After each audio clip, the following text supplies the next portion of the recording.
Hello, I'm Alison Dance and I'm a communications student here at the University of Canberra. I'm joined today by Michelle Grattan for the Week in Politics. Thank you for being here today, Michelle. Hi, Alison.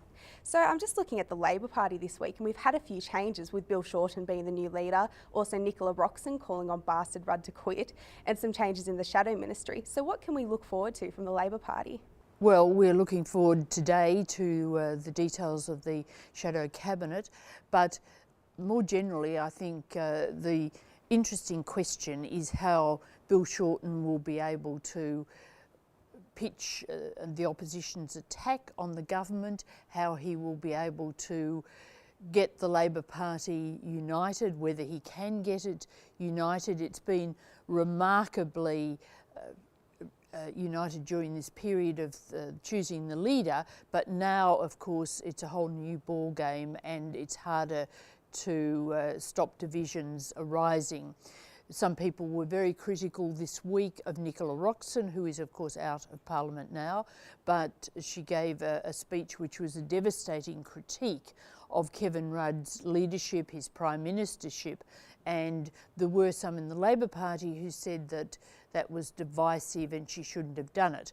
Other people would say, well, it is better to discuss these things. It's early in the term. Labor has to get a few of these things out of its system.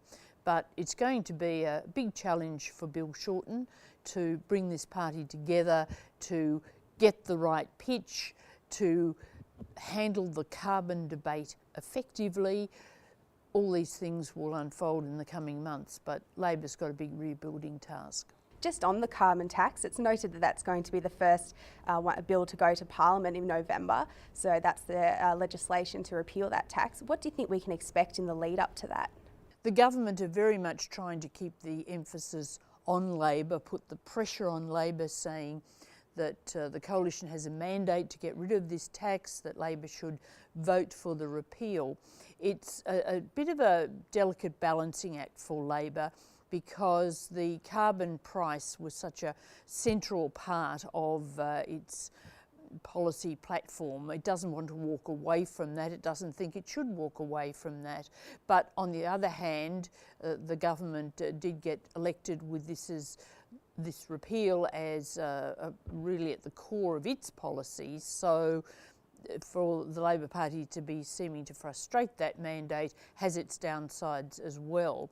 So something else that's been in the spotlight at the moment is the parliamentary expenses, and that was after Don Randall claimed $5,000 on electoral business. So do you think there needs to be an overhaul around the rules surrounding parliamentary expenses? Well, I think really the rules are pretty clear. If you're not on parliamentary business, official business, you don't claim. You don't claim to fly from Western Australia, as Don Randall did, up to northern Queensland to buy an investment property. You don't really need an overhaul of the rules to tell you that that is outside the rules. You don't claim if you're going to a social event like a wedding.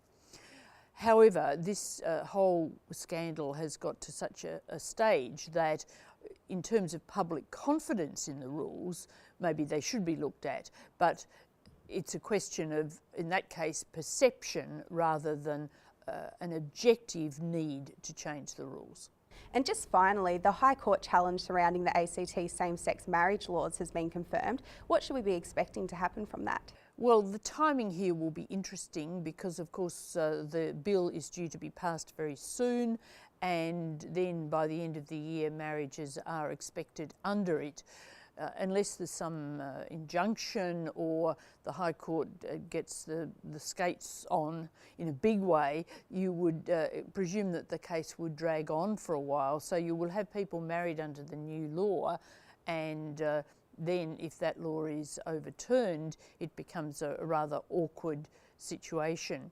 I think it is interesting that the government decided to go the challenge route, because the other course open to it, which was to try to override by legislation, was obviously seen as fairly fraught.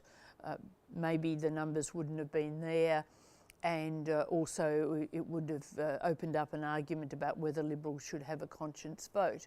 So the High Court route has been chosen, but that's a bit of a lottery too, frankly.